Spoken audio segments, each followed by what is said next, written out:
Es un placer para SCOMI Paraguay y Asencol darles la bienvenida a nuestra videoconferencia con el tema ¿Quién sabe más de hipertensión arterial? ¿IMSA Paraguay o Asencol? Donde tenemos la dicha de tenerle como ponente al Dr. Gerardo Glitz Fernández, quien es médico cardiólogo, pionero en la Facultad de Medicina de la Universidad Católica de Villarrica de Paraguay, profesor de Patología Médica y Fisiopatología desde el año 2000. A modo de recordatorio, posterior a la presentación de la videoconferencia, se compartirá el link de la trivia que será por quizzes, 19 horas, la cual estará establecida acorde a lo expuesto por el doctor en la conferencia. Participa en la trivia para tu certificación y obtener el mejor resultado. Tendrá en reconocimientos los 10 primeros puestos. Sin más que decir, le dejamos el espacio al doctor Gerardo Glitz dando inicio a la videoconferencia. Bien, vamos a dar una charla, porque no va a ser una clase, sobre lo que es la hipertensión arterial. Es, bueno, un tema enorme. En cardiología, últimamente, estamos teniendo dos temas. Una es la insuficiencia cardíaca y la otra es justamente la hipertensión arterial. Son las mayores preocupaciones que estamos teniendo ahora, porque ambas patologías afectan a todo el organismo, a todo el organismo. Ustedes podrían decirme, por ejemplo, por qué no ingreso acá con, por ejemplo, a cardiopatía coronaria. Que ustedes saben que la cardiopatía coronaria es una de las principales causas de muerte, para no decir la principal causa de muerte en todo el mundo, ¿no? La cardiopatía coronaria es isquemia coronaria. La isquemia coronaria es una patología cardiovascular que afecta al corazón, ¿no? Al corazón. Por ejemplo, no afecta al riñón, no afecta al cerebro. Mientras que estas dos patologías, la insuficiencia cardíaca y la hipertensión arterial, sí, afectan a todo el sistema. ¿Y por qué? Porque justamente afecta al gasto cardíaco, ¿verdad? El contenido de sangre del corazón, por un lado. Y por otro, a la presión arterial media. Ambas, tanto el contenido de sangre como la presión arterial media, son muy importantes para la perfusión de los órganos y de los tejidos. O sea, para introducir oxígeno a los tejidos. Ustedes saben que el oxígeno es, ¿cómo diríamos? El oxígeno es el combustible que se utiliza para todas las combustiones, para todas las reacciones que producen energía en el organismo, ¿verdad? Para todas las reacciones que producen energía en el organismo. El combustible es el oxígeno. El resultado final de la energía es justamente, ustedes saben, el ATP. Para la formación de ATP, la utilización del oxígeno es primordial. Y estas dos funciones, como ser el gasto cardíaco y la presión arterial, son muy importantes para eso. Veamos. ¿Cómo sería? Hay un concepto que no sé si lo tienen muy claro ustedes. El concepto es el de volemia circulante efectiva, ¿verdad? Volemia circulante efectiva. Es el primer concepto que tenemos que tener en cuenta, ¿no? Y el segundo concepto que tenemos que tener en cuenta es el de presión arterial media. La presión, vamos a empezar por lo que es volemia circulante efectiva. ¿A qué le llamamos volemia circulante efectiva? A la cantidad de sangre circulante que es necesaria para poder en ese momento satisfacer las necesidades metabólicas del organismo. Esa es la volemia circulante efectiva. En la insuficiencia cardíaca, como cae el gasto cardíaco, la definición de insuficiencia cardíaca es esta: la disminución del gasto cardíaco. A eso se le llama insuficiencia cardíaca. Cuando esta disminución es debida a problemas cardíacos se le llama insuficiencia cardíaca central. Y cuando es debida a problemas periféricos, arteriales, venosos, problemas periféricos, entonces se denomina insuficiencia circulatoria periférica. ¿Ah? Insuficiencia circulatoria periférica. También ustedes le conocen como shock, ¿verdad? Como shock. En ambos casos, la volemia circulante no es efectiva. No es suficiente para poder cubrir las necesidades metabólicas del organismo en ese momento. ¿Verdad? Bueno, ese es uno de los datos que tenemos que tener en cuenta. Lo que es volemia circulante efectivo. Primer punto. Es afectado por la presión arterial, ya vamos a ver. En segundo lugar, el otro dato que tenemos que tener en cuenta es la presión arterial media. Lo que nosotros conocemos como presión arterial media, ustedes lo saben, no es digamos, la división o sea, la suma de la presión arterial sistólica más la diastólica dividido por 2. Esa no es la presión arterial media. A esa se le llama presión arterial diferencial, no media. La presión arterial media es otro concepto. Busca medir otra variante. ¿Y qué entendemos por presión arterial media? Estoy haciendo unos repasos de fisiología. La presión, porque generalmente a esta altura del partido nos queremos olvidar de ese punto y de la presión arterial. El dato que a nosotros nos interesa de la presión arterial es la presión arterial media. La presión arterial media es la que se mantiene constante a través de los 3 periodos del ciclo cardíaco. El ciclo cardíaco tiene 3 periodos. Empieza académicamente, suele empezar por la sístole auricular, se continúa con la diástole ventricular y luego la sístole ventricular, para volver a reiniciarse con la sístole auricular. 3 periodos.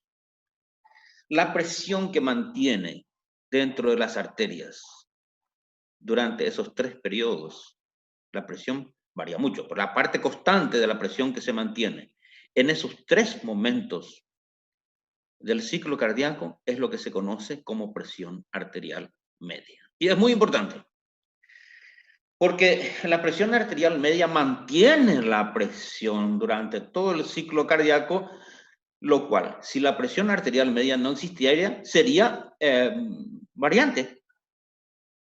Como toda presión arterial variaría con la sístole y con la diástole. Estaría variando, sería intermitente. El flujo de sangre, el flujo de presiones sería intermitente. Por lo tanto, también la irrigación de los tejidos sería intermitente, pues. Pero bueno, gracias a la presión arterial media, el flujo de sangre y las presiones de sangre, la cantidad de sangre que llega a los tejidos es constante. Estamos hablando en condiciones normales, fisiológicas. Es constante. Por supuesto que para la presión arterial media es muy importante el concepto de presión arterial. ¿Cómo se calcula? Ustedes conocen la fórmula de la presión arterial media. Es una fórmula, vamos a ver si se ve en la pizarra. La presión arterial media sería igual a la presión diastólica más 1/3 de la diferencia entre la presión diastólica y sistólica, perdón, la presión sistólica y la presión diastólica. Esta es la fórmula de la presión arterial media. Es la presión, las diferencias de presiones que existen en cada, por ejemplo, la presión arterial media, no se ve muy bien, pero estamos viendo más o menos. Sería la presión diastólica. Vamos a suponer que la presión diastólica sea 80. 80 milímetros de mercurio, más sería la diferencia entre la presión sistólica, vamos a suponer que sea 120. 120 menos 80. 120 menos 80, ¿cuánto da? Esto da, sería 80 más 120 menos 80, ¿cuánto es? Es 40, ¿verdad? 40.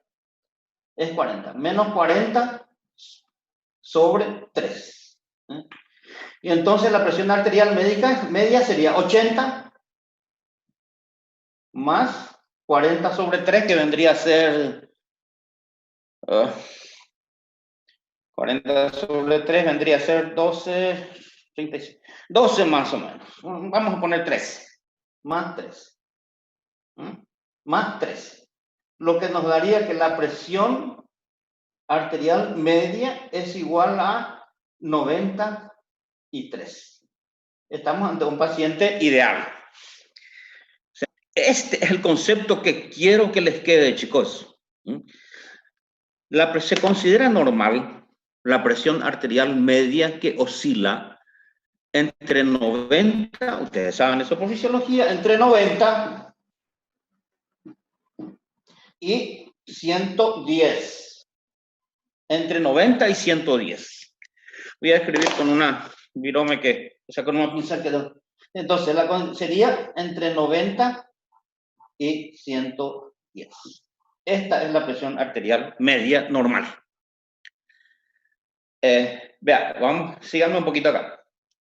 Menos de 90, entre 70 y 90, se considera insuficiencia respiratoria.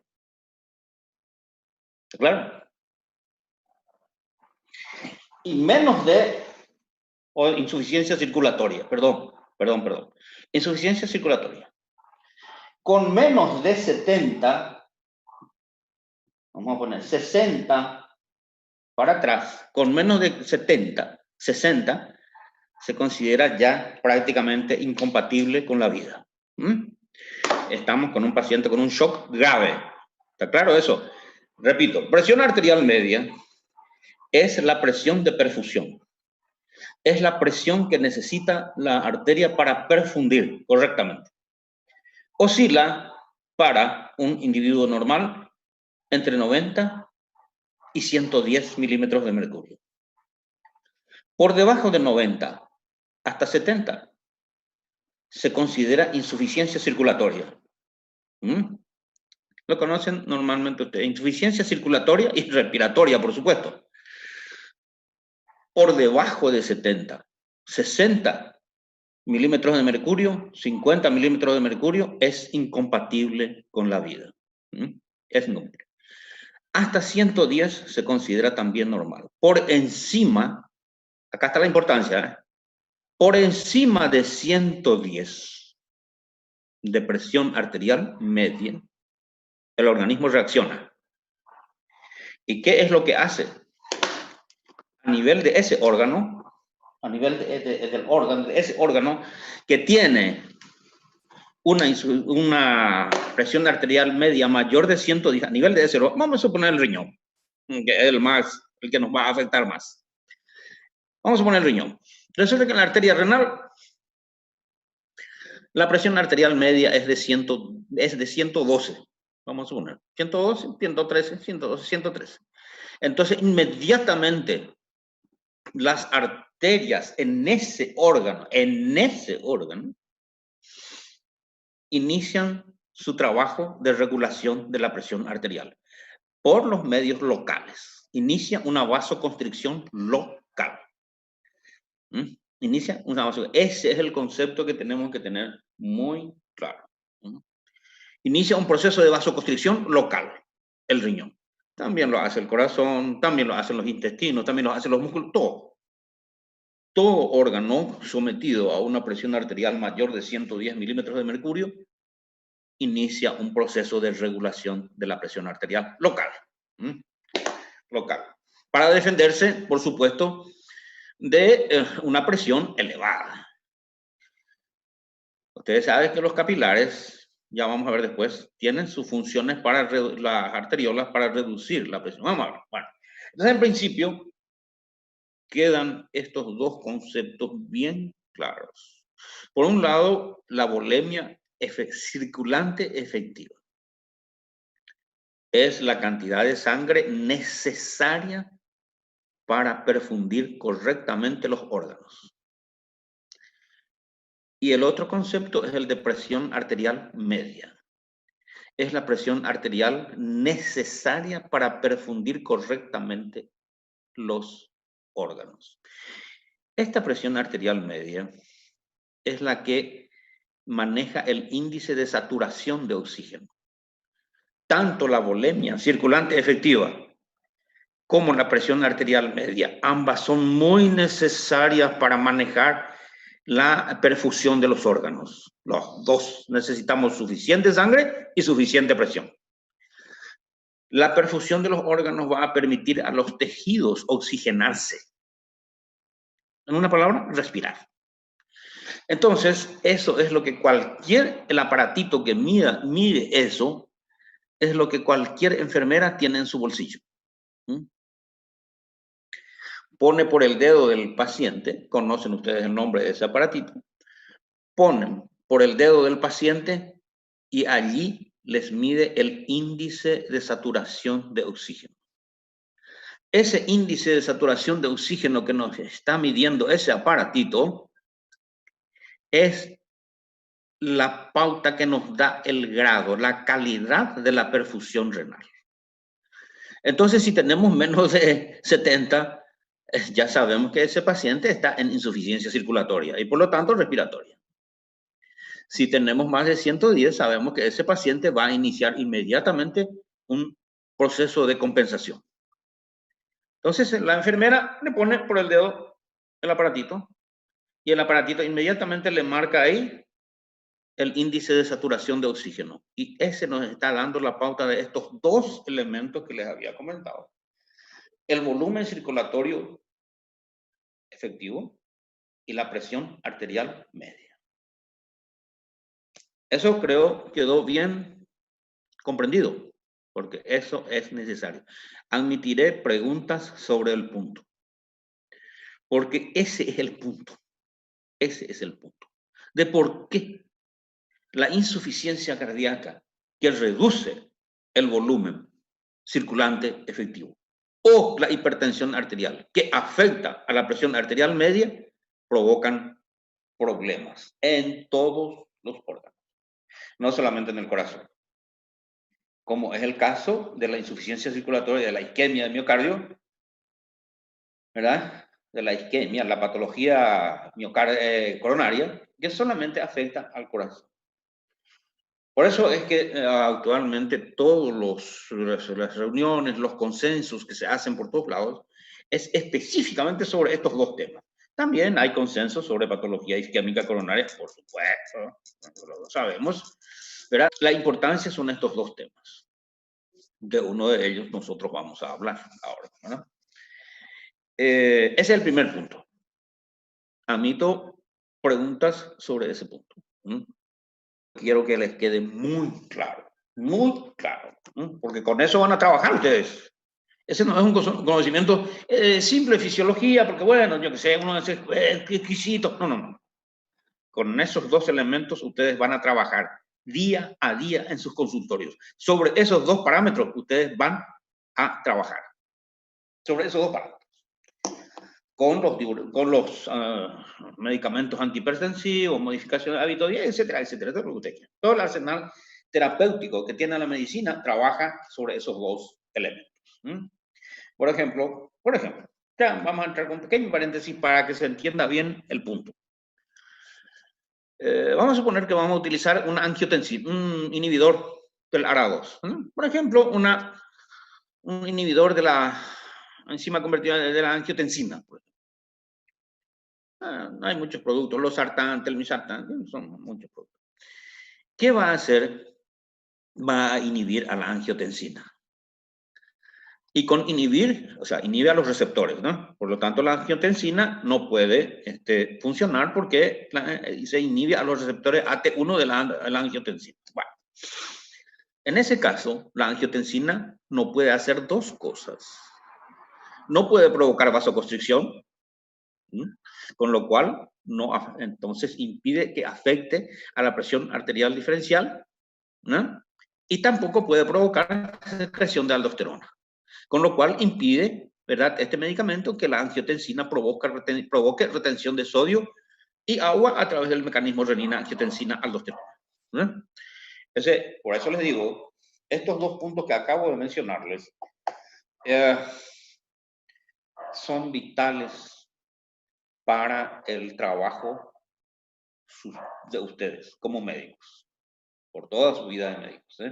Sobre estos dos puntos van a trabajar con diversos tipos de medicamentos que después van a ver en farmacología seguramente, pero cuyo fundamento fisiopatológico acaban de conocer. Bueno, bien, dejando en claro estos dos puntos, repito, volemia circulante efectiva, cantidad de sangre necesaria para permitir la perfusión renal.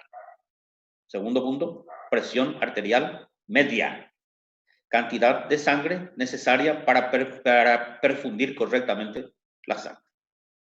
La perfusión de la sangre implica la provisión de oxígeno.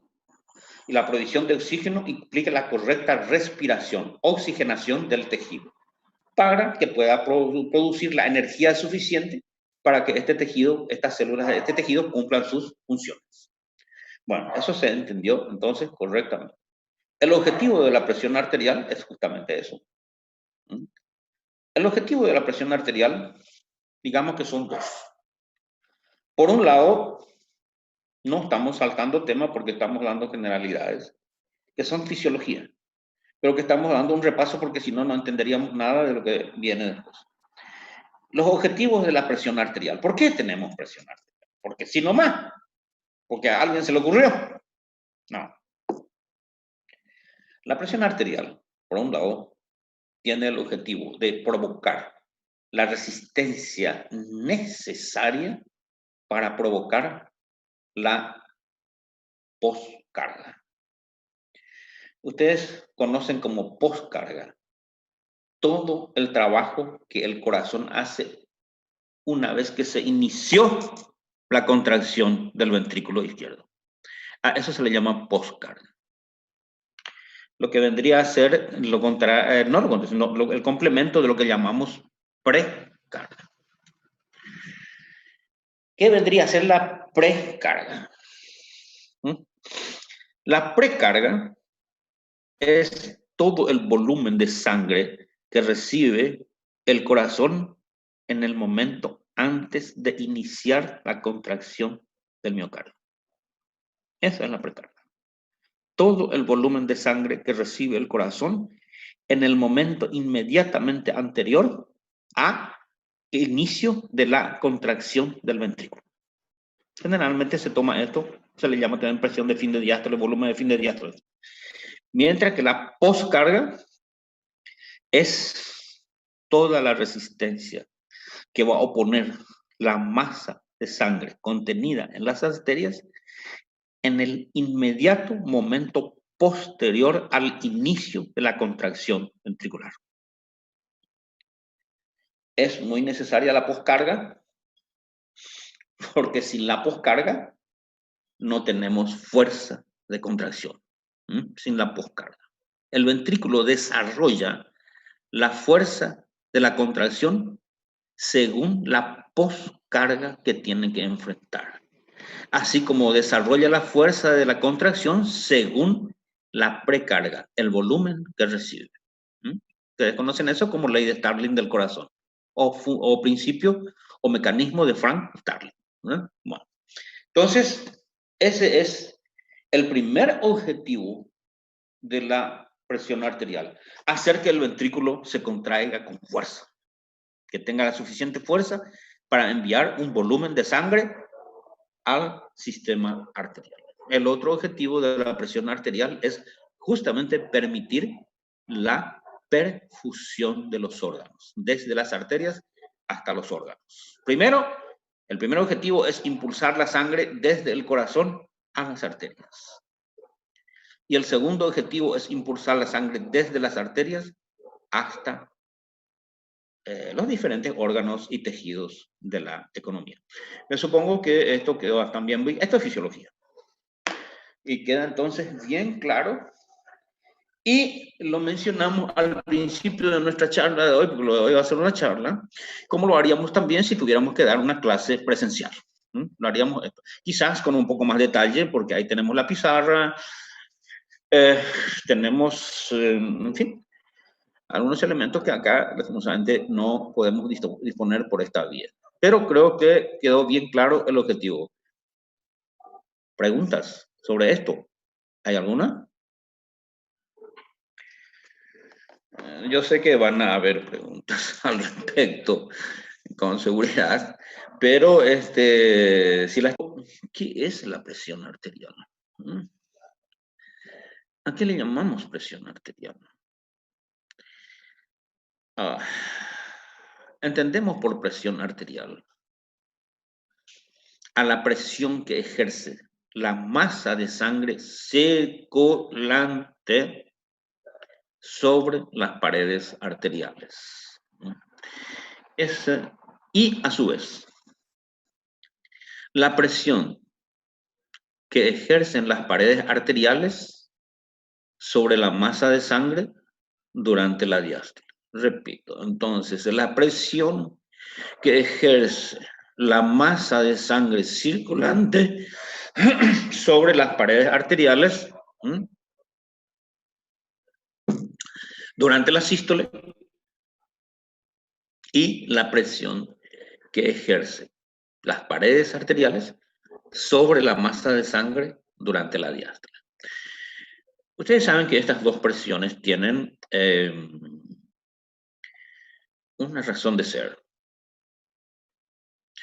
Y la razón de ser de estas dos presiones es mantener el flujo de sangre circulante continuo. Porque supongamos que no existiera la presión arterial diastólica.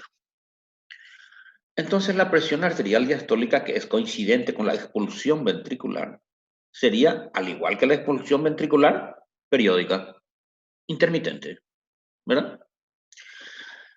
Para que tal cosa no ocurra, para que no sea intermitente, sino continua, y los tejidos dispongan continuamente de material para funcionar su metabolismo, entonces tenemos además la presión arterial diastólica, que es una presión que ejercen las paredes arteriales sobre la masa sanguínea durante la diástole. Estos mecanismos hay que graficarlos, son un poquito largos, no difíciles, largos de comentar y son conceptos que hay que desarrollar, que en un sistema como este que ahora estamos teniendo no es posible hacerlo. Pero sí, en una clase presencial se lo podría hacer. De todas maneras, ustedes ya lo dieron en fisiología, probablemente lo dieron también en fisiopatología, ¿no? Y este es un recuerdo. Llamamos presión arterial entonces a esas dos presiones. Una, la que ejerce la masa de sangre circulante sobre las paredes arteriales durante la sístole, que es el periodo de expulsión ventricular, ¿no? Bueno, y también a la presión que ejercen las paredes arteriales sobre la masa de sangre durante la diástole, llamada presión por eso mismo diastólica. Estamos utilizando mucho el término circulante. Circulante, desde el principio estamos hablando de masa de sangre circulante. ¿Y por qué este término circulante? Por una razón muy sencilla. La masa de sangre circulante posee energía cinética. Una energía que un cuerpo es capaz de desarrollar con su movimiento. Se llama energía cinética. Esta energía cinética es muy necesaria para provocar una reacción igual y contraria en las paredes arteriales. Las paredes arteriales no se mueven. Por lo tanto, la energía que desarrolle va a ser una energía estática. ¿Por qué es necesaria esta energía estática? Y pues, para producir la presión diastólica. Si no tuviéramos la energía cinética que provoca la masa de sangre en movimiento y que se transmite a las paredes arteriales, no tendríamos presión diastólica. Creo que está claro, ¿no? No tendríamos sencillamente presión diastólica. Tendríamos la sistólica y nada más. Las arterias, si no tienen la presión que le transmite la masa, entonces no se contraerían. Ni no habría presión diastólica, el flujo sería intermitente, el flujo de sangre intermitente provocaría un flujo turbulento en vez de laminar con todo lo que eso conlleva. Vamos a ver. Creo que eso quedó claro, ¿no? Porque estamos hablando, muchas veces estamos hablando de, utilizando el término circulante. La sangre, para que ejerza presión, debe circular. Y para que exista presión arterial, la sangre debe circular. Es típico, cuando se produce un paro cardíaco, la sangre no circula, ¿y qué pasa con la presión arterial? Se viene a cero. Bueno, entonces sobre estas explicaciones nos aclaran estos conceptos, ¿verdad? De lo que es un shock, de lo que es un paro cardíaco y cuál es el problema que tiene el paro cardíaco. Por eso es que aprietan, hacen ese ejercicio de compresión del tórax y tratar de exprimir el corazón, porque al tener presión cero no hay perfusión tisular. Hay una isquemia tisular aguda, una hipoxia tisular, acidosis, y con todo lo que eso significa, que vamos a ver después. Bueno, entonces, ya que quedan claros estos conceptos, todo esto de lo que estuvimos hablando, entonces vamos a pasar un poquito a nuestro tema. Todo lo que se refiere a medición de la presión arterial y todas esas cosas, bueno, no son cosas que vamos a desarrollar en esta charla. En esta charla lo que vamos a insistir mucho ahora, a partir de ahora, es en los mecanismos que provocan hipertensión arterial. En esos mecanismos. No tanto en lo que es la presión arterial y los mecanismos que regulan la presión arterial. De todas maneras, son cosas que ustedes deben de conocer. Porque la hipertensión arterial se genera en las fallas en la regulación de la presión arterial, de los sistemas de regulación. Cuando estos sistemas de regulación fallan, entonces tenemos hipertensión arterial. No se puede, o hipotensión. En este caso estamos hablando de hipertensión, cuando estos sistemas de regulación fallan.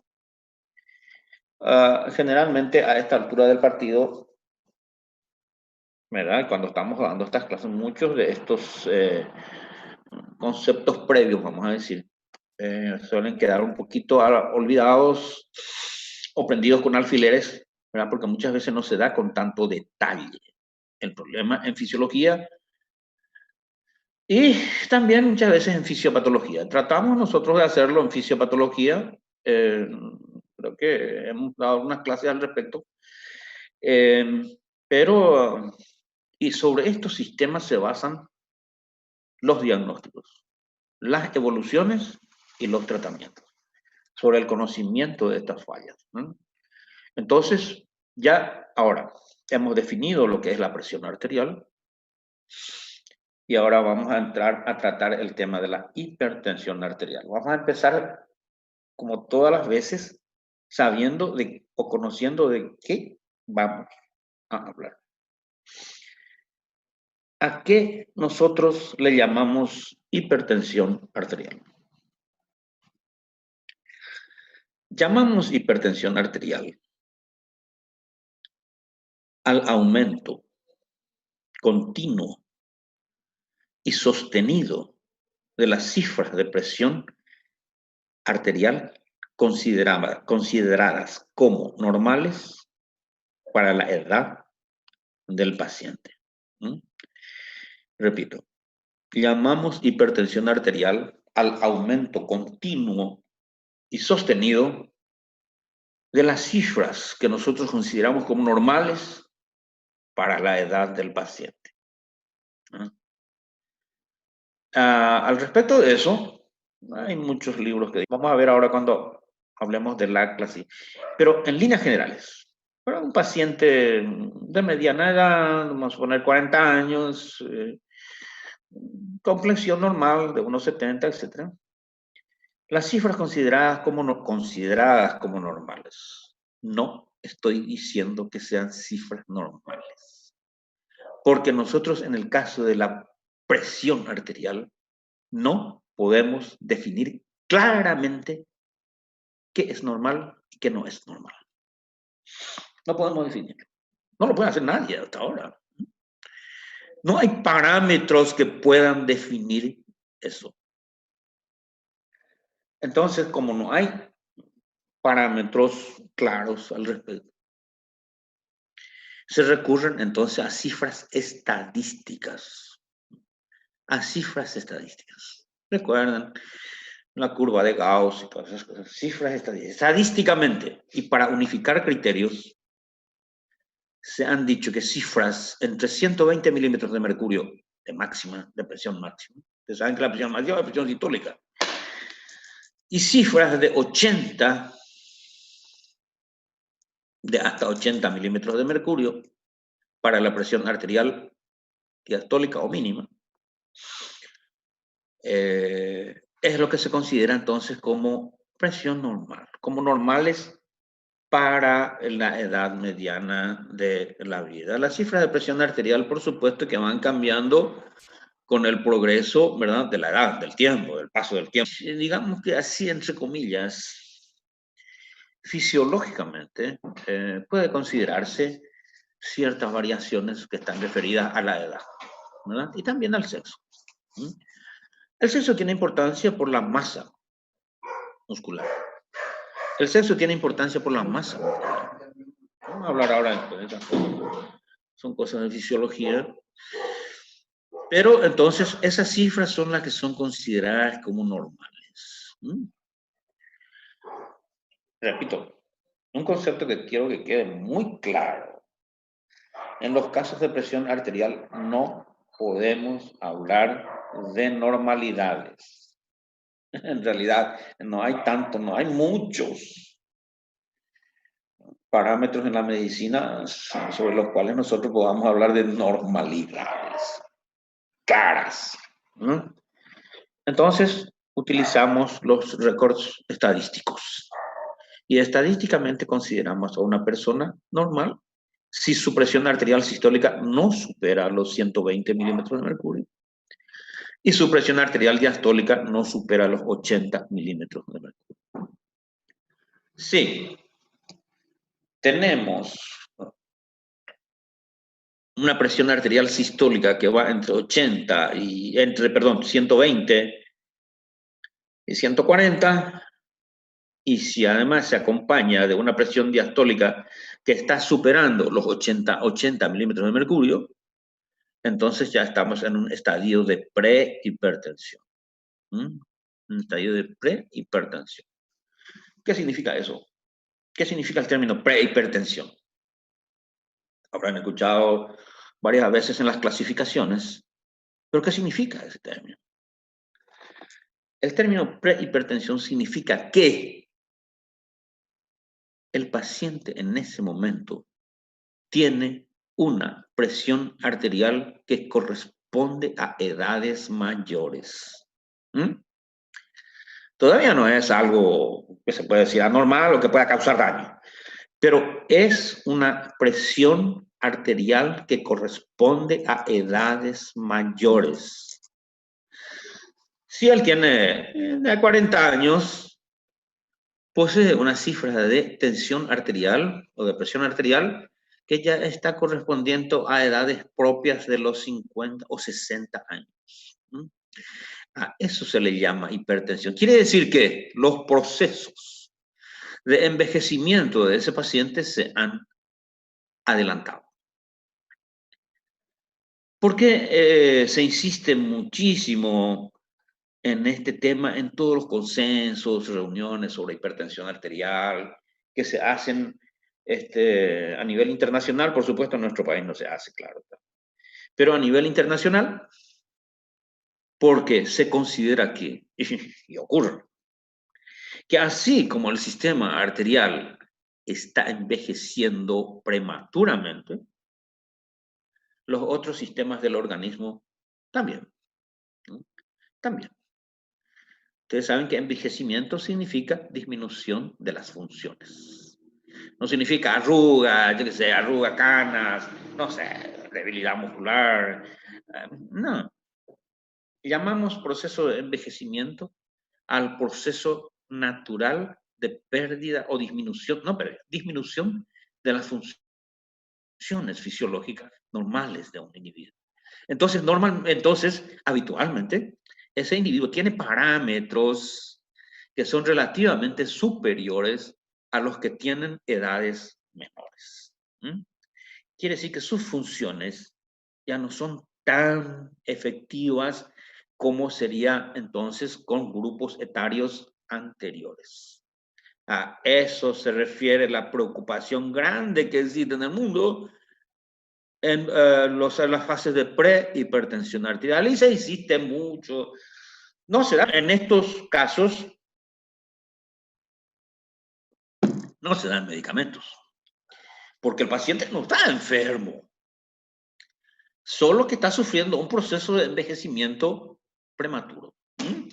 Entonces hay que prever esas condiciones. Este paciente a los 60 años va a tener otras deficiencias aún mayores.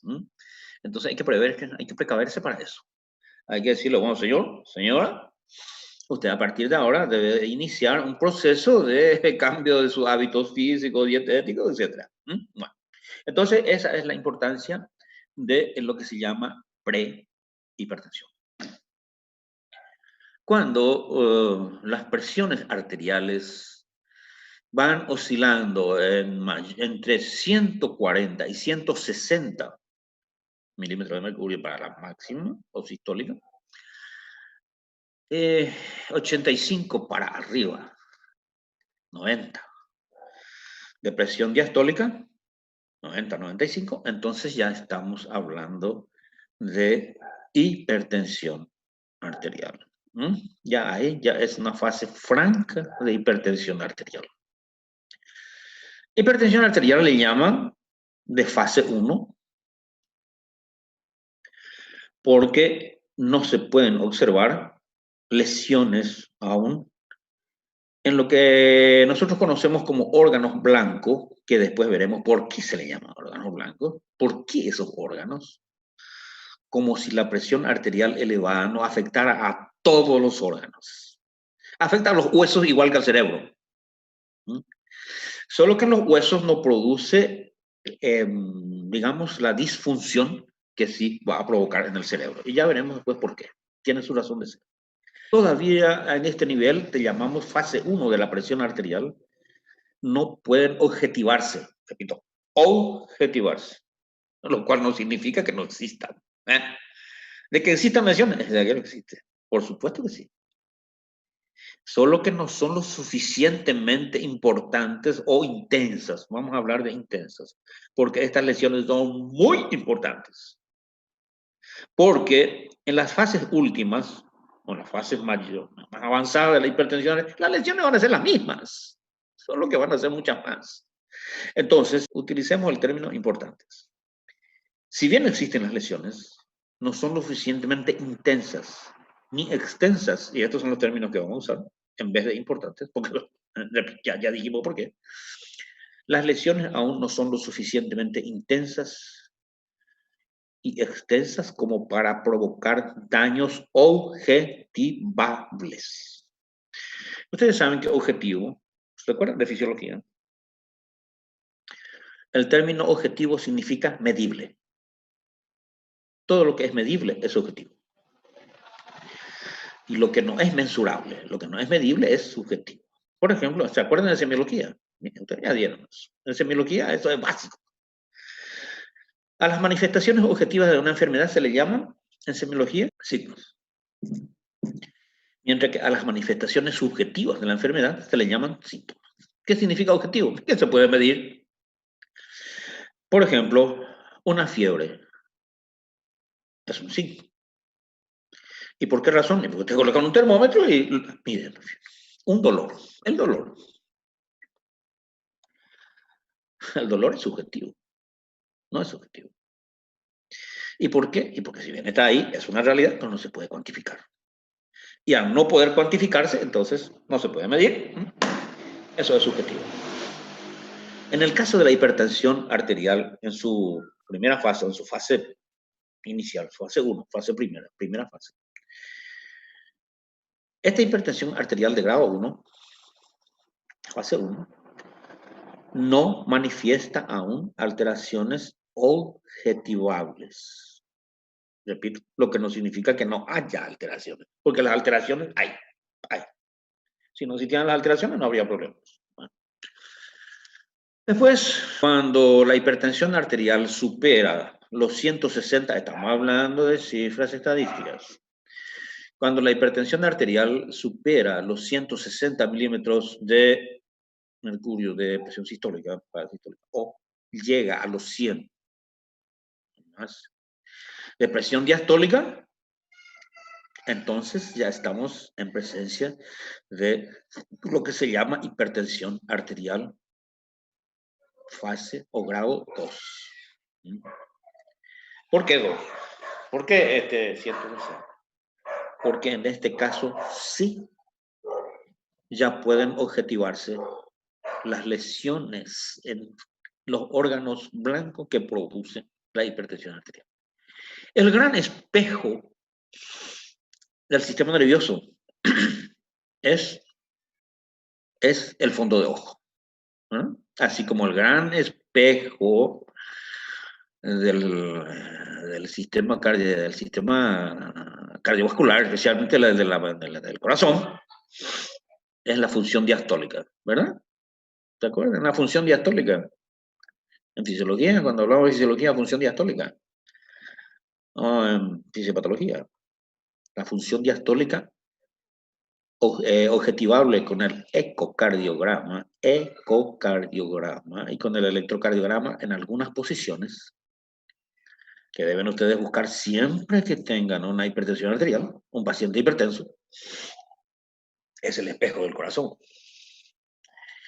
Y el espejo del sistema nervioso es el fondo de ojo. Aquí sí ya vamos a empezar a ver alteraciones en el fondo de ojo. Alteraciones que pueden ser mínimas o en el fondo de ojo. Estas alteraciones del fondo de ojo a nosotros nos va a indicar que estamos en presencia de una hipertensión arterial de grado 2 o fase 2, no quiero llamar. Quiere decir que a las cifras elevadas de presión arterial se agregan, sí, ya, daños objetivables, daños visibles, objetivables. Nunca se olviden de examinar ustedes, no el oftalmólogo, ustedes. Lo aprendieron en semiología, supongo. Nunca se olviden de examinar el fondo de ojo de estos pacientes, porque él les va a dar la idea sobre la evolución de la hipertensión arterial. Y pasó de primaria a segundo grado, de primer grado a segundo grado, primera fase, segunda fase. Muy importante. Cuando ustedes saben, objetivamente están en el convencimiento de que están en una hipertensión arterial en fase 2 o grado 2, ustedes saben que tienen que trabajar sí o sí. Y que la administración de medicamentos, en ese caso, es sí o sí. Ya no podemos estar intentando, por más de que a veces hay remisiones de la cifra de presión, que van a los 150, ustedes saben que cuando pueden objetivar lesiones, deben instituir la terapia antihipertensiva. Deben instituir. Cuando las cifras de tensión arterial son más elevadas, más de 160, 180, 70, 180 y más, entonces ya estamos ante lo que conocemos como urgencias hipertensivas. ¿Qué significa una urgencia? Y tomen buena nota de lo que les estoy diciendo. No, es una cosa para examen, ni para mí. Es una cosa para el consultorio. es algo para que ustedes, yo siempre en las clases suelo insistir mucho en los temas que vamos a ver en la consulta diaria, porque ese es lo que nos va a formar a nosotros como médicos. Muchos conocimientos teóricos, muchas teorizaciones y todas esas cosas, sí, pero nos van a servir a nosotros más que nada como científicos, como eruditos de la medicina, que no está mal. Pero estos conocimientos que le estoy dando son los conocimientos que le van a servir a ustedes como prácticos de la medicina, como médicos del cada día. Médico de consultorio, como médico del cada día. Y a partir de ahora ya ustedes van a ver estas cosas con sus pacientes, con lo que le toque enfrentar, ¿verdad? Entonces, repito, cuando tienen cifras superiores a 160, 170, 180, etcétera, por supuesto, ustedes han examinado el fondo de ojo del paciente. También la orina. Y en el fondo de ojo del paciente ya han encontrado lesiones, pueden que sean mínimas, pero ya no es más una retina normal. Con esas cifras no existen retinas normales. La orina. ¿Qué van a buscar ustedes en la orina de ese paciente? Proteínas. No pongan a buscarse 3 gramos de proteína. No. A veces le van a informar así, trazos. Albúmina, trazos. Inmediatamente van a ir al sedimento urinario. Y en el sedimento urinario les van a informar sobre la presencia de algunos cilindros.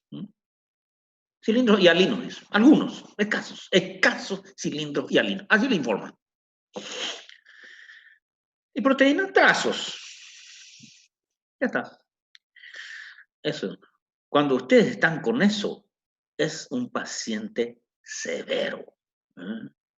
Es un paciente que está en una urgencia hipertensiva. ¿Qué significa eso? Que si bien las lesiones objetivables, antes de seguir, ¿está bien? Orina y electrocardiograma. ¿Qué van a observar en el electrocardiograma? En el electrocardiograma van a observar signos de sobrecarga del ventrículo izquierdo. ¿Cuáles? Básicamente la desviación del eje. Tal vez no tengamos todavía hipertrofia del miocardio. ¿Sabe qué? Habría que ver. Van a encontrar una desviación del eje cardíaco hacia la izquierda. Siempre. En estas cosas yo tengo 38 años de experiencia médica como cardiólogo y nunca he visto un eje normal en estos casos. Entonces van a encontrar alteraciones en la retina, en el fondo de ojo, ya saben. Van a encontrar alteraciones en la orina. Trazos de proteínas o cilindros o presencia de cilindros y escasos. No esperen que les informen sobre la presencia de 100.000. No, escasos cilindros y alinos. Van a ir al electrocardiograma y van a encontrar estoy hablando de la urgencia de hipertensión. Van a encontrar, como mínimo, una desviación del eje cardíaco a la izquierda, siempre. Van al ecocardiograma y van a encontrar una disfunción diastólica, generalmente de tipo 1. Depresión. Cuando hay tipo 2 de volúmenes, y ahí ya tenemos otro problema. Pero siempre van a encontrar en el informe del ecocardiografista que les dice disfunción diastólica de tipo 1. 4 elementos que deben recordar, porque son los que ustedes van a utilizar en sus consultorios. Por supuesto, el examen clínico, eso ya sabemos. ¿Qué les va a referir un paciente? En este caso, en la semiología. ¿Qué les va a referir? Les va a referir un ritmo nictameral de diuresis. Les va a referir lo que se llama nicturia. ¿Qué es eso? Un aumento en la cantidad de orina que se emite en la posición de decúbito, generalmente en las noches, con el sueño. Aparece como dato semiológico, pero aparte de la cifra de presión arterial, por supuesto, aparece eso, una icturia. No olviden de preguntar eso. Si orina, si se levanta más frecuentemente por la noche. Y atrás estos 4 elementos que le dije: fondo de ojo, análisis de orina, electrocardiograma y ecocardiograma. Y son las cosas. En el ecocardiograma, disfunción diastólica de tipo 1 de presiones. En el electrocardiograma, desviación del eje hacia la izquierda. Y después pueden haber ya algunos síntomas o algunos signos en el electrocardiograma de hipertrofia. Pero lo que primero van a buscar es la desviación del eje hacia la izquierda. Siempre está. En el fondo de ojo, alteraciones de los cruces arteriovenosos o alguna otra cosa, ¿verdad? Entonces, no olviden nunca estos elementos. ¿Por qué es importante determinar esto? Pues significa que ustedes tienen que proceder obligatoriamente a hacer descender las cifras tensionales de ese paciente gradualmente. No hace falta que lo hagan bien, pero que tienen que hacerlo. No tienen que permitir que esas cifras tensionales sigan allí en ese nivel o aumenten. No. Porque va a traer problemas mayores.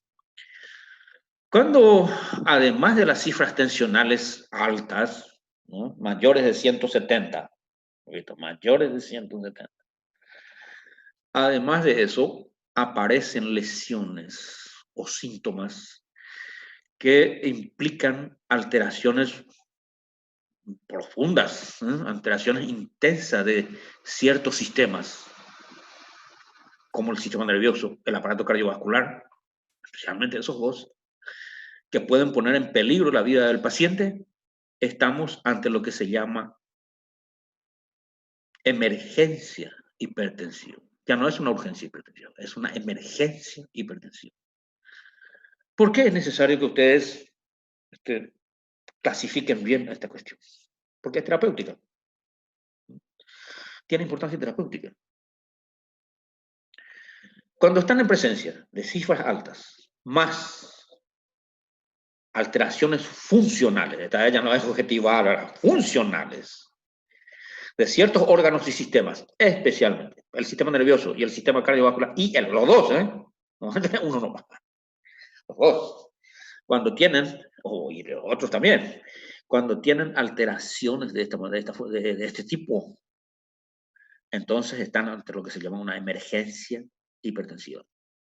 Cifras altas, alteraciones funcionales objetivables, que pueden poner en peligro la vida del paciente en ciertos órganos y sistemas, entre ellos específicamente el sistema nervioso y el sistema cardiovascular, lo que pueden objetivar rápidamente. Está en lo que se llama presencia de una emergencia. ¿Qué significa eso? Como les dije, tiene una importancia terapéutica. Eso significa que ustedes tienen que hacer descender las cifras de presión arterial en 24 horas. No digo que en 24 horas envíen la presión arterial a 140, 120 milímetros de mercado. No estoy diciendo que hagan milagros. Pero sí, si tiene 190, muchachos, hay que bajarla a 160, 150. Meter esas cifras por debajo de 160. No se olviden de eso. De aquí a la eternidad. En 24 horas. No en 24 días. No, señor. 24 horas. O de lo contrario, ese paciente va a tener problemas severos. ¿Cuáles son las cifras que ustedes, o sea, los elementos que a ustedes los van a guiar? Por un lado, las cifras de hipertensión arterial son superiores a 170. Por otro lado, alteraciones del sistema nervioso, por ejemplo, visión borrosa, mareos, cefaleas, por supuesto, intensas, vértigo, mareos, inestabilidad en la marcha, ciertas debilidades musculares, de grupos musculares, especialmente de los miembros. Eso a nivel del sistema, eso es lo que van a encontrar en los consultorios. Ya, el que estuvo de guardia probablemente ya lo vio. A nivel cardiovascular, ¿qué van a encontrar? Por supuesto, las cifras tensionales altas, ¿qué van a encontrar a nivel cardiovascular? Opresión precordial,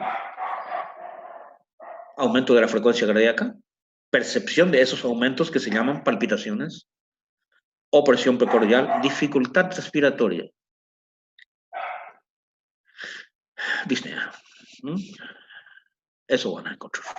El paciente está agitado, respira, disneico, tiene cierta dificultad respiratoria, tiene palpitaciones, tiene sensación de opresión torácica y además no se olviden de buscar estertores pulmonares. Nunca se olviden de eso. Porque hay hipertensiones arteriales. El paciente no ni se dio cuenta, a veces tenía algunos problemas, pero él no lo hace típico a muchos pacientes, no le hacía caso y debuta con un edema de pulmón, con un edema agudo, que no es lo mismo. Recuerden que esos dos términos no son lo mismo. Edema de pulmón es una cosa, edema agudo de pulmón es otra cosa. Significa otra cosa. Y es otra cosa. Fisiopatológicamente es otra cosa. Entonces, el paciente muchas veces debuta con eso. Viene con una dificultad respiratoria difícil. Tiene disnea incluso, tiene sensación de opresión. Atrás.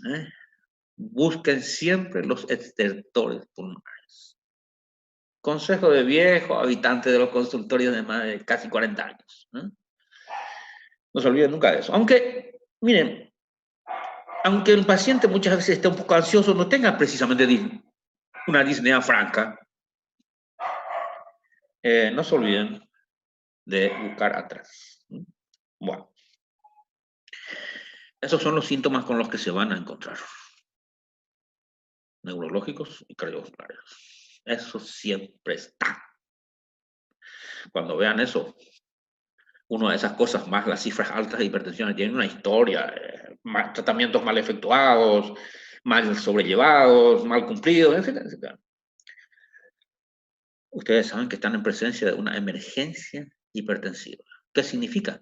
Deben hacer descender las cifras tensionales, por lo menos en un 30% de lo que tenía, en no más de 24 horas. En 24 horas lo tienen que hacer. ¿Tienen recursos para hacerlo? Sí, sí. Tenemos, gracias a Dios, recursos para hacerlo. Bueno, entonces ahí tenemos. Queda un caso, tenemos lo que se llama clasificación de la hipertensión arterial, ¿no? Tenemos un caso del que se habla en los libros y que vemos nosotros también. Vemos. Se llama hipertensión rápidamente progresiva.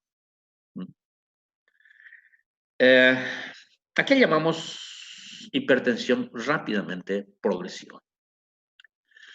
Es una hipertensión arterial que tiene un curso de presentación rápido de todas las fases.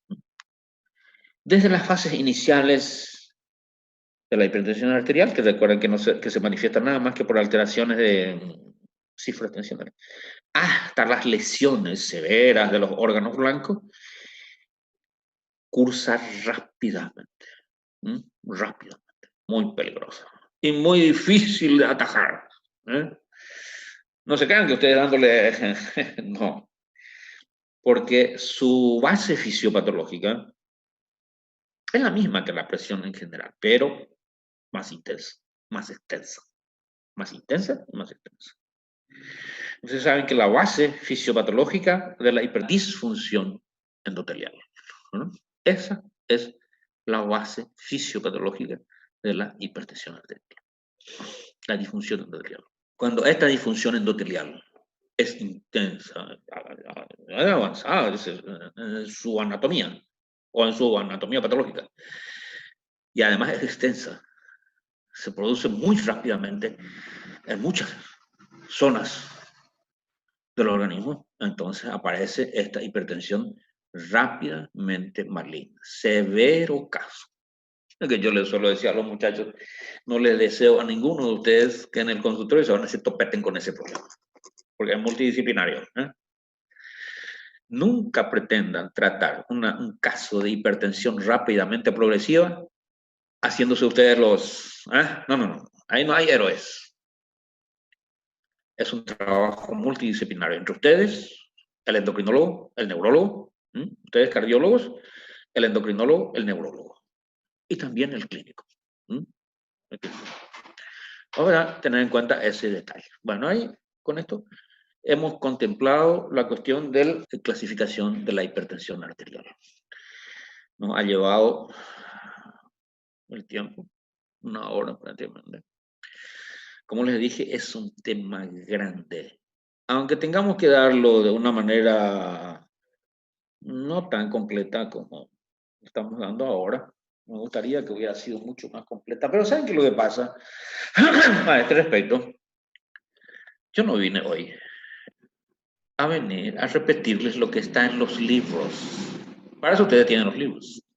Pueden ir a leerlo y ahí van a decir esas cosas mucho mejor que yo, ¿m? Que soy solamente un académico y nada más. Soy un académico y nada más.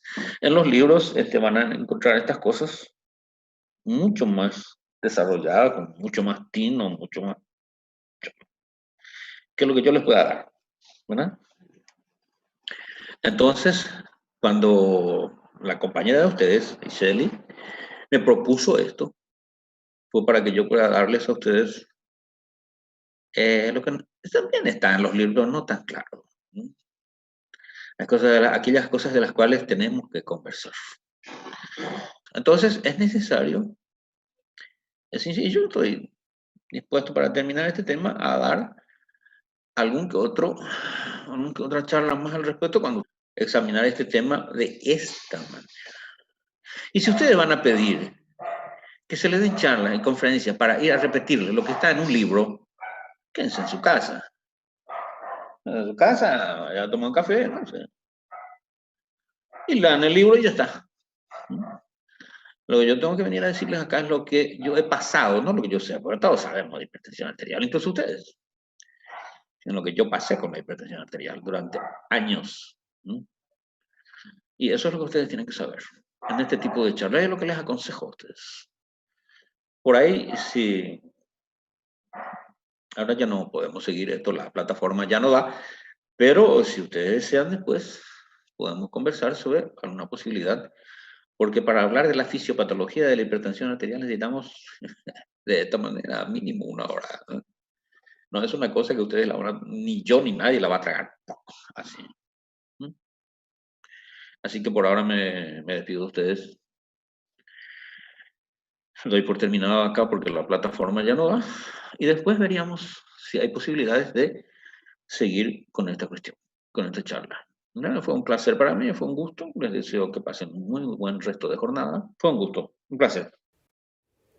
Con esto damos finalizada la videoconferencia y como comité organizador le agradecemos al Dr. Gerardo Glitz por su buena predisposición, su excelente ponencia y explicación el día de hoy.